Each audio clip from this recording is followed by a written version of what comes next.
La naturaleza humana, corporalidad y espiritualidad.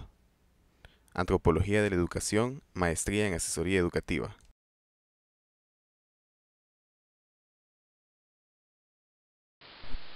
Nuestra alma es la razón por la que sentimos, pensamos y vivimos. Aristóteles. El concepto de naturaleza humana cuenta con una larga y polémica tradición filosófica. A través del hilo de la historia han surgido muchas teorías, pensamientos, doctrinas y estudios acerca de la persona humana y su propia naturaleza. El derecho romano define a la persona como un sujeto de derecho e incomunicable por otro.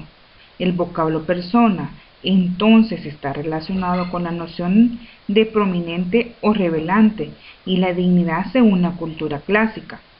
En la Edad Media y su pensamiento cristiano se considera a la persona humana como imagen y semejanza de Dios, fruto de un acto creador, libre y amoroso de Dios. Se considera a la persona como excelente dueño de su propio obrar, un ser con singularidad. En esta época predomina una concepción teológica trascendente. Los padres de la Iglesia profundizan en la noción de la persona, consideran como un ser individual, un ser comunicado por Dios, un ser fundado en Dios. El pensamiento aristotélico y escolástico de la Edad Media, época cristocéntrica y teocéntrica, entiende o considera al hombre como una unidad compuesta de dos principios inseparables: el alma y el cuerpo. Al hablar del alma nos referimos al espíritu del ser racional, primer principio de vida de los seres vivos. Al hablar del cuerpo nos referimos al alma, no es el cuerpo, el alma es la forma del cuerpo. El dualismo define al hombre solo como alma y une ahí el cuerpo como sustancia yuxtapuesta. Una de las primeras evidencias que tiene la persona de sí misma y de los demás es la de su propio cuerpo. El hombre puede entenderse de manera esquemática como un cuerpo meramente animal, unido al principio espiritual al que se le denomina alma. El cuerpo humano es porque está animado por el espíritu. La corporeidad es el método de hacerse presente la persona entera, cuerpo y alma, en el mundo y en el tiempo. Para la persona humana, su modo de vivir es el cuerpo, y a través de su cuerpo. Sin embargo, en el racionalismo, es por el siglo XVII que se entiende a la persona en términos de autoconciencia en la filosofía contemporánea, donde se afirma la radicalidad personal, no en el ser, sino en el obrar. Se considera al hombre no fundado en Dios, sino como un sujeto fundado en la verdad y en el bien, mientras que en la filosofía del siglo XX surgen ideologías que reducen o anulan la dignidad personal. Con las aportaciones del personalismo, movimiento filosófico que comienza a fines del siglo XIX y adquiere fuerza a partir de 1930, pone énfasis en la persona, considera al hombre como un valor absoluto. Se habla de la persona humana desde el punto de vista de la metafísica. Se trata a la persona humana en su dimensión ontológica, en un ser íntimo. La acción revela a la persona y se mira a la persona a través de su acción. Se concluye que es preciso distinguir dos planes al hablar de persona humana. En primer lugar, el plano ontológico. En segundo lugar, el plano dinámico existencial. En el siglo XXI se considera como una nueva edad en la historia de la filosofía, o la filosofía-historia moderna. El definir a la persona se ha complicado notablemente por diversas teorías que han surgido. Unas se basan en la tradición de la filosofía y otras en categorías que definen ontológicamente al individuo. Pero algo bien importante es que identifica a la persona con el espíritu, aunque en algunas de esta concepción no las consideran trascendentes en la naturaleza del hombre.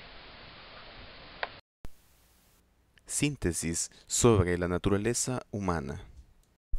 La antropología busca resolver inquietudes sobre el hombre, cómo éste se desarrolla, los fines que tiene y cómo o cuáles son los procesos mentales que desarrolla para elegir los medios y desarrollarlos para alcanzar esos fines. En pocas palabras, la antropología se dedica a conocer al hombre en todas sus dimensiones, no solo en su dimensión física, sino que también en su dimensión social, en su dimensión cultural o creadora, en su dimensión de transmisión hacia las nuevas generaciones, de orientación, para que la naturaleza pueda perfeccionarse. Y así es como la antropología nos provee con ciertas preguntas sobre la naturaleza del hombre, como ¿cuándo nos separamos de nuestros antepasados llamados primates? Es decir, cómo ha sido el proceso de creación cultural que ha venido experimentando el hombre, qué hemos sido, somos actualmente y seremos los hombres en el futuro. ¿Quiénes somos? ¿Cómo estamos constituidos? ¿Por qué existimos? Y cómo tener una existencia adecuada, pacífica, armónica, y que conlleve al fin de la educación, que es la felicidad y el hogar feliz. Y ahí es donde entra la educación como una parte importante de la antropología, ya que conociendo la constitución del hombre podemos saber, conocer sus intereses, sus necesidades y orientarnos como maestros para poder formar mejor a las futuras generaciones. Y también surgen preguntas como cómo la sociedad y las culturas han influido en nuestro aspecto ideológico. Entonces, la clave en esta unión de la antropología y la educación es conocer la naturaleza humana. La naturaleza humana tiene ciertos aspectos que están vinculados a su definición, como por ejemplo, de acuerdo con Bernal 1998, tenemos el concebir un modo de ser común de los individuos. Para conocer la naturaleza de un individuo, necesitamos saber qué elementos en común tienen, lo cual es muy complicado en el caso de los seres humanos, ya que somos muy distintos. Pero también en la naturaleza humana entra el conocer características generales y podemos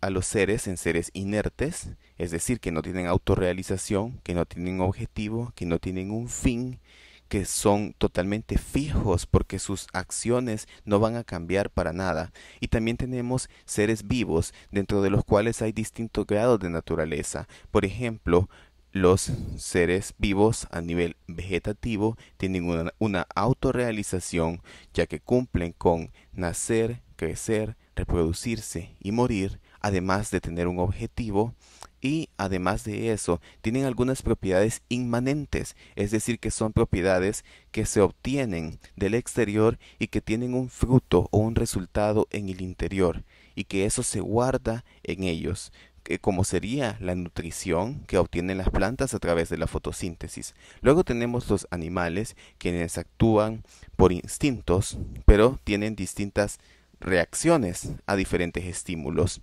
Ellos tienen también una autorrealización, ya que nacen, crecen, se reproducen y mueren. Pero no todos son exactamente idénticos en sus respuestas. Y ahí es donde viene la primera diferencia con los seres vegetativos. Y luego tenemos al ser humano, que se basa en el razonamiento, y el ser humano tiene más libertad de elegir qué es lo que quiere hacer y cómo quiere lograrlo. Entonces es muy importante conocer esas diferencias entre los seres. ¿Por qué? Porque en el caso del ser humano, por ejemplo, que no viene ya dado su crecimiento, no es como en el reino de las plantas o en el reino animal, que tienen un crecimiento, un potencial de desarrollo establecido, y y todos se basan en esos mismos patrones de comportamiento. En el ser humano es muy distinto, porque el ser humano puede desarrollarse en múltiples opciones. Entonces el ser humano, si no controla en sí sus instintos, si no controla sus deseos, podría incluso tener más problemas que un ser vivo animal, ya que el ser vivo animal tiene un alto hacia esos instintos y esos deseos. Pero el ser humano sin un control adecuado sobre sí mismo, sería aún más destructivo. Luego tenemos también la materia y el espíritu. Son dos conceptos que están dentro del ser humano, que viene desde teorías aristotélicas y platónicas, pero que se ven como de forma separada. La materia, el cuerpo y el alma, espíritu, como dos cosas separadas. Incluso se considera que el cuerpo es la tumba del alma, pero ahí tenemos una concepción dualista, porque lo vemos por separado. Luego, si a uno de los lados le damos más peso, se convierte en una concepción de dualismo, es decir, una vence a la otra, una es superior a la otra, pero no están vinculadas como una unidad en esas teorías. En realidad deberían vincularse como una unidad, porque sin cuerpo no hay alma, sin alma no hay cuerpo, y el cuerpo es quien tiene una organización específica para dar el alma, para dar la esencia del alma y la esencia del ser humano. Y sin alma pues tampoco existe el cuerpo. Es decir, lo que le ocurre a una perjudica a la otra. Luego tenemos las facultades humanas, que son las capacidades que tiene el ser humano para alcanzar lo que se propone, las capacidades para desarrollarse profesionalmente, para lograr obtener ciertas habilidades que pueden ser aprendidas, como pintar, dibujar, etcétera. El rumbo que quiera tomar el ser humano necesita de ciertas capacidades, de facultades propias del ser humano. Y tenemos también la libertad, que es la clave en la naturaleza del ser humano. Los seres humanos somos libres, libres de escoger qué queremos hacer, libres ya que desde que nacemos tenemos nuestra constitución biológica, incluso nos da la opción para tomar distintos caminos, para aprender distintas cosas. Así que es nuestra decisión tomar un objetivo y seguir ese objetivo. Todo lo que existe tiene un objetivo.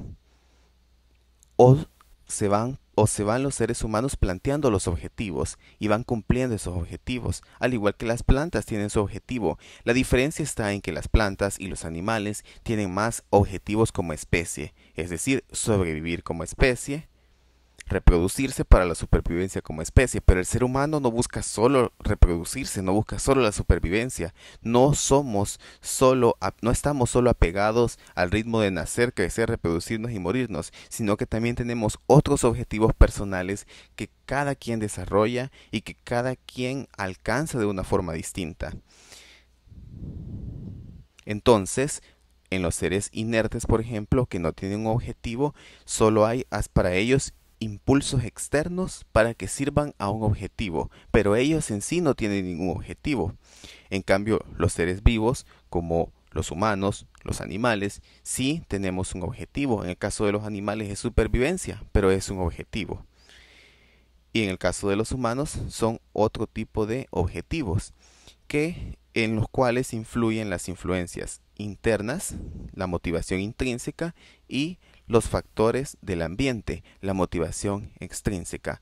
Todos esos aspectos en conjunto nos llevan a poder alcanzar los objetivos en nuestra vida y podernos sentir realizados, obrar feliz, estar contentos, tener una apreciación estética de la vida y sentirnos bien.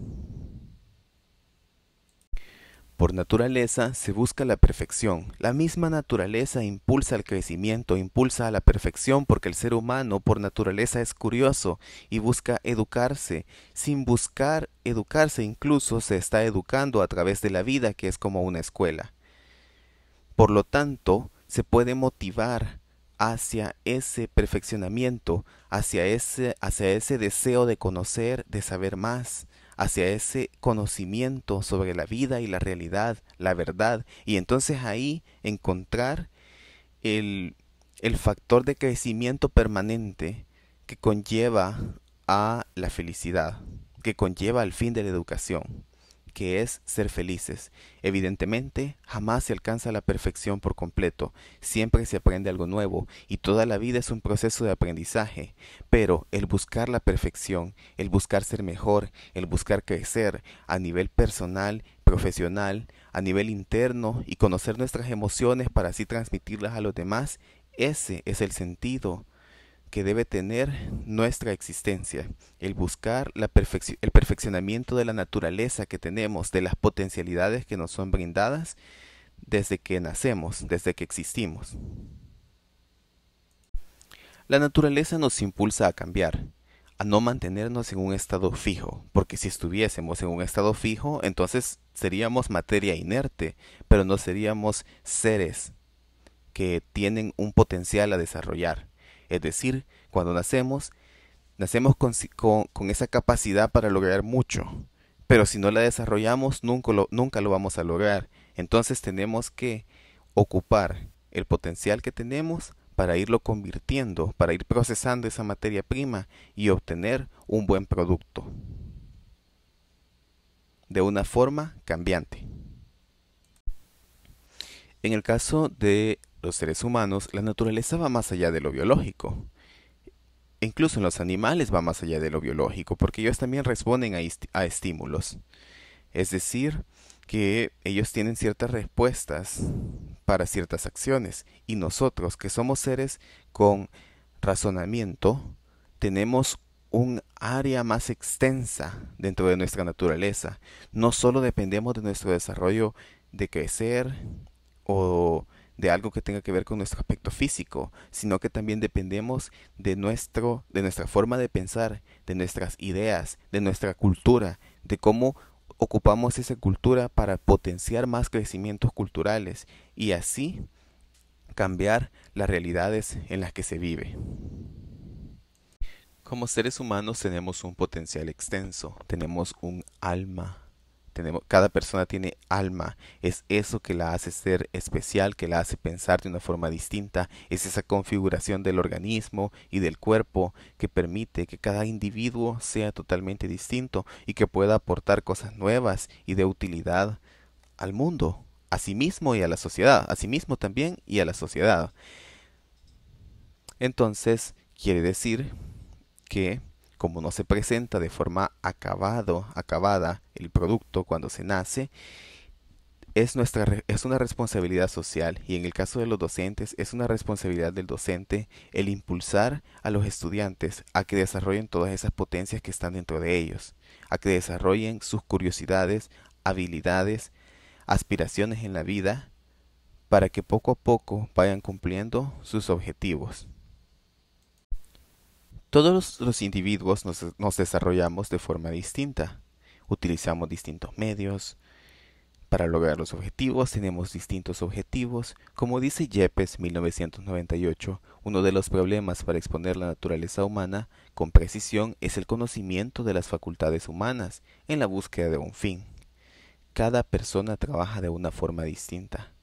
Es esa individualidad la que nos hace únicos y debemos saber cómo tomar provecho de nuestras características para lograr nuestros objetivos y también para plantearnos objetivos que sean provechosos de acuerdo con nuestra naturalidad y con nuestro desarrollo.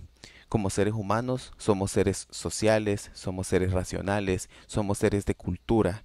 Entonces todos esos aspectos influyen sobre las decisiones que vamos tomando y debemos potenciar al conocimiento de las convicciones personales para que el exterior, el entorno, influya únicamente de forma positiva en el desarrollo personal.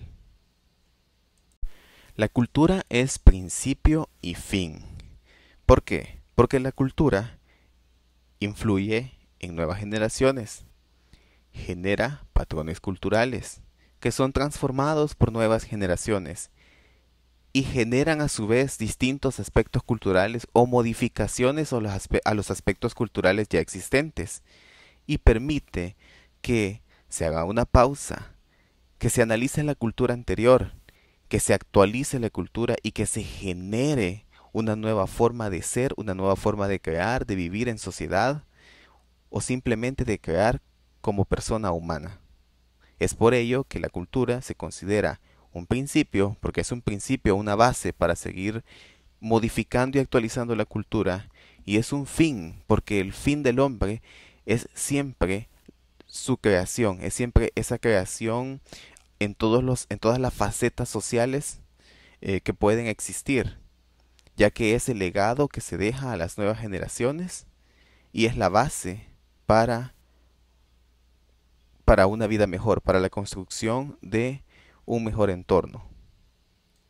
Luego tenemos un aspecto que ya se mencionó, que es muy importante de analizar en la naturaleza y en el desarrollo de esas potencialidades naturales, y es la motivación. Aunque el ser humano busca por naturaleza el perfeccionamiento, necesita encontrar motivación para alcanzar sus objetivos. Si no, se puede perder en el camino a alcanzar sus objetivos y puede terminar sin objetivos o simplemente sin las herramientas o sin la fuerza necesaria para alcanzar lo que se propone. Por último tenemos una frase, una expresión de Choza 2016. Dice, el hombre debe aprender a ser quien es para serlo. Eso nos diferencia a nosotros de otros seres vivos, como por ejemplo los animales o las plantas, ya que ellas ya traen por naturaleza su composición de qué es lo que van a hacer, de cuánto van a desarrollarse, hasta qué punto se van a desarrollar. Pero el hombre no. El hombre nace y aprende a ser hombre. No nace aprendido. Puede perderse en el camino. Si el hombre no comparte su vida con otras personas en la sociedad, posiblemente no aprenda a manejar un idioma, no aprenda a desarrollar objetivos personales, no aprenda ni siquiera a la forma correcta de caminar y muchas cosas básicas que no serían parte de su vida. Es decir, que el hombre sí necesita aprender a ser hombre, sí necesita orientación y una orientación adecuada. Es por eso que el rol del docente es muy importante, porque si el docente no está bien orientado en sí mismo, sobre su forma de ver la vida, sobre su forma de apreciar el mundo y de ser feliz, entonces le será muy difícil el transmitir a los alumnos algo que él aún no ha desarrollado. Así que es importante desarrollarse personalmente para luego poder desarrollar a los alumnos.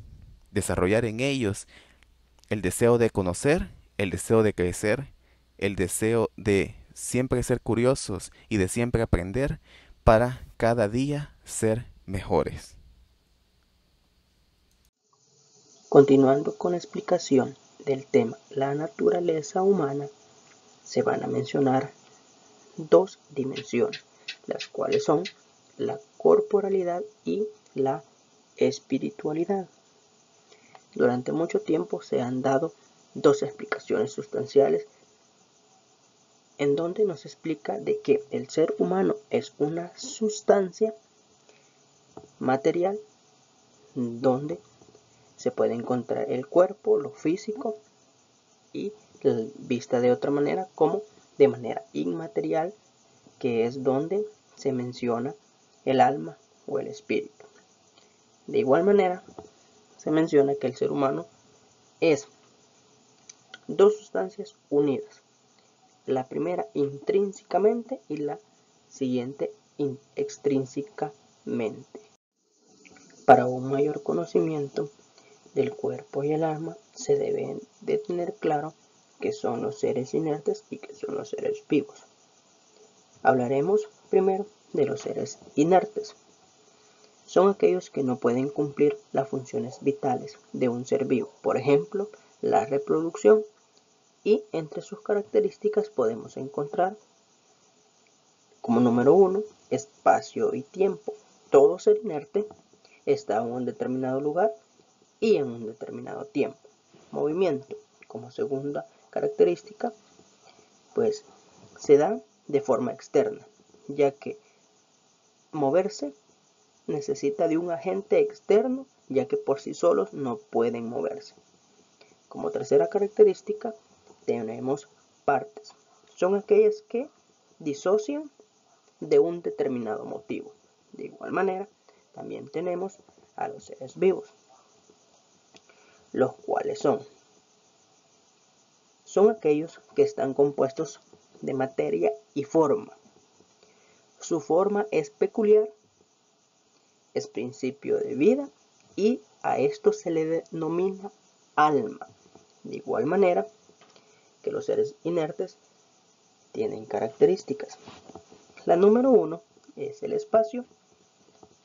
Acá nos dice de que ocupan simultáneamente con los seres inertes, es decir, en un lugar donde ciertamente hay una relación. Por ejemplo, podríamos decir una roca, una piedra, está en un lugar y en ese lugar posiblemente una persona, de igual manera que un ser vivo, podría estar una planta, podría estar un animal en el mismo lugar que está esa piedra.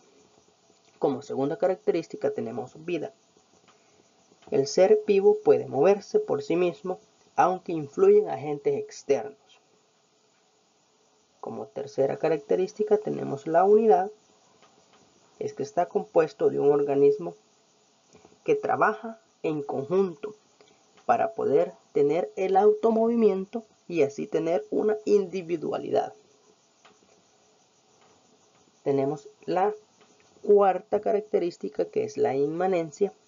Se realizan acciones para la persona, pero de igual manera se dan para otras personas.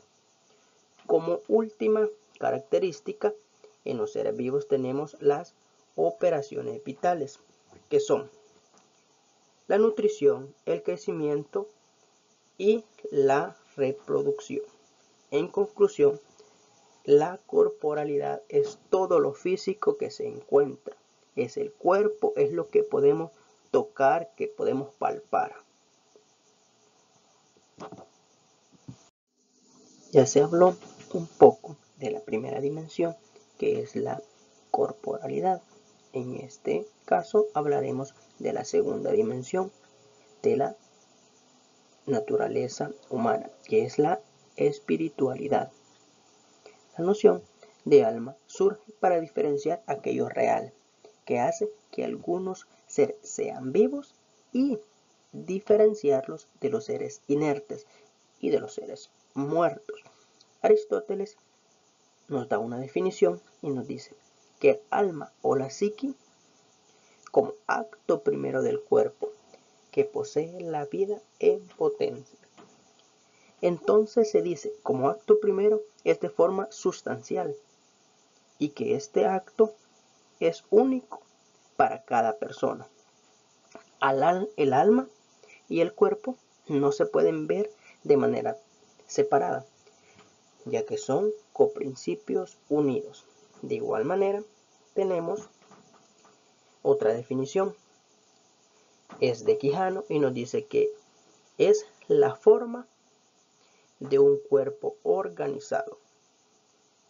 En todo cuerpo distinguimos dos principios constitutivos: la materia, que corresponde a la potencia, y la forma, que corresponde al acto. Explicando de una manera más concreta todo lo anterior, podemos decir que la composición de los seres vivos, que incluye la del ser humano, se ha explicado de tres formas básicamente durante la historia. Tenemos la dualidad, el dualismo y el monismo. Dualidad: ser vivo es una sustancia con dos coprincipios unidos. Sustancialmente tenemos el alma inmaterial y el cuerpo como material. Dualismo: el ser vivo es la unión accidental de dos sustancias. De igual manera, el alma inmaterial y el cuerpo material. En el monismo se puede ver de dos maneras, más bien se ve separado tanto el cuerpo como el alma. Ser vivo es una sustancia, el cuerpo lo material. El ser humano es una sustancia, alma espiritual. A modo de conclusión de las dos dimensiones vistas anteriormente, se verán las peculiaridades tanto del alma como del cuerpo. En el caso del alma, es aquella que permite trascender, es la que permite que las potencias se desarrollen para llegar así al perfeccionamiento. En el caso del cuerpo, todo lo que hace este está ordenado por el alma. Bien, procedemos a realizar la reflexión de esta actividad número 3, que nos plantea la importancia de educar de acuerdo a la naturaleza humana y el estudio de la corporalidad y espiritualidad de la persona para la formación integral. Para ello tenemos 3 conceptos que son esenciales: la naturaleza humana, la corporalidad y la espiritualidad. Iniciamos con el concepto de naturaleza humana, siendo esta la condición de posibilidad del despliegue del hombre hacia su bien final, que constituye su perfección. Como educadores, nuestra finalidad no es solamente evaluar los aprendizajes de nuestros estudiantes, sino que motivarlos a acercarse a su mayor potencial, motivarlos a lograr desarrollar sus conocimientos y habilidades de acuerdo a las diferentes inteligencias que puedan poseer. Hablamos en muchos momentos de educación especializada e integral, pero realmente en la mayoría de los casos no buscamos educar de acuerdo a la naturaleza humana, sino que solamente nos dedicamos a inundar de conceptos, teoría, aplicaciones sin fundamentos y literatura a nuestros estudiantes. Ahora bien, el estudio de la corporalidad y espiritualidad nos permiten integrar 2 conceptos que no son excluyentes en la educación. Hablando de corporalidad, nos referimos al cuerpo y en el tema de espiritualidad nos referimos al alma. El ser humano utiliza su cuerpo para expresarse, por ello, la corporalidad tiene un rol vital en nuestra vida, ya que es parte de las herramientas usadas para hacernos sentir, expresar la creatividad, manifestarnos y percibir las sensaciones externas. Ahora bien, el alma, de acuerdo a la literatura y a grandes pensadores, es el primer principio de vida de los seres vivos, lo que les hace ser y ser lo que son, la forma del cuerpo y la esencia del cuerpo vivo. Partiendo de lo anterior, en este slide vamos a integrar el concepto de educación a los conceptos previamente vistos. Partimos de que la educación es el medio para poder perfeccionar el ser humano. Aquí entra el concepto de naturaleza humana, que como sabemos busca el bien final. Para ello tenemos 2 conceptos sumamente claves: la inteligencia y la libertad. La inteligencia como parte de todo el conocimiento que yo puedo adquirir y que puedo aplicar en actos buenos o actos malos. Aquí se integra la libertad, que me permite poder dilucidar a qué dirección yo me voy a dirigir. ¿Cómo se integra la corporalidad y la espiritualidad? Pues bien, la corporalidad con los actos que yo voy a desarrollar, y la espiritualidad, que es el alma, cómo yo me muestro en el interior, cómo yo soy en el interior. Según García José, la dignidad se muestra en 2 aspectos que hacen referencia a cada uno de estos conceptos. Tenemos una dignidad ontológica o natural que se deriva de la índole de la persona, la imagen y semejanza de Dios, y que se manifiesta en su actuar libre, es decir, ser dueño de sí mismo y dominar su mundo circundante. Esta es la corporalidad. Y también una dignidad moral que depende del uso que se haga de la libertad. Aquí viene la espiritualidad. Como pueden apreciar, la educación es sumamente importante para poder ejecutar cada uno de estos conceptos y buscar el perfeccionamiento del hombre, del ser humano. A través del tiempo, ha existido diversas teorías acerca del significado de la naturaleza humana, que se ha visto influenciada por la rama de la filosofía, la teología, la ontología, la metafísica y otras disciplinas como lo es la escolástica, la antropología desde la época clásica. El pensamiento cristiano medieval también influyó en la definición de persona y su estructuración a través de un análisis y estudio de problemas trinitarios y cristológicos. La definición de persona en la época medieval fue ampliamente utilizada en la escolástica con nuevos matices, tales como considerar a la persona como un fruto del Creador. La filosofía contemporánea afirma la radicalidad personal, que no es en el ser, sino que es en el obrar. Es un intento por definir de forma diferente y nueva el término persona y otros conocimientos, es donde surge un conjunto de pensadores denominados personalismos, cuyas aportaciones son valiosas en el tema de la naturaleza humana. El conocimiento filosófico de la naturaleza humana dependerá siempre de lo que se entienda por naturaleza en general. Lo verdaderamente natural no es tanto biológico invariable como la cultura, ya que lo cultural responde al modo racional y por lo tanto este va a ser variable.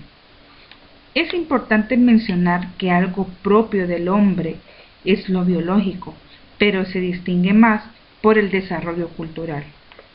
El antropocentrismo tecnocrático considera al ser humano homo faber. Lo natural es algo espontáneo, auténtico y sale de un modo de ser que pertenece o se hace según esa espontaneidad. Lo espontáneo se origina por el modo de ser de algo y conforme a la perfección del ser humano. En conclusión, podemos decir que el ser humano es la unión accidental de dos sustancias yuxtapuestas, como lo es el dualismo y el monismo. El alma es aquello que primeramente vivimos, sentimos y nos movemos. Para terminar, decimos que el ser humano por naturaleza es libre, racional y cultural. Para finalizar, si analizamos desde la época clásica los aportes por definir o intentar definir la naturaleza, corporalidad y espiritualidad del ser humano, no ha sido nada fácil. Mientras unos pensamientos o aportes se aceptan, otros son refutados, otros son debidamente modificados. Pero lo importante de todo ello es que su definición ha sido fuente de estudios específicos, con el fin de enriquecer su contexto y significado. No podemos omitir que en esa búsqueda de su contextualización se ha conjugado varias disciplinas como la teología, ontología y antropología, entre otras.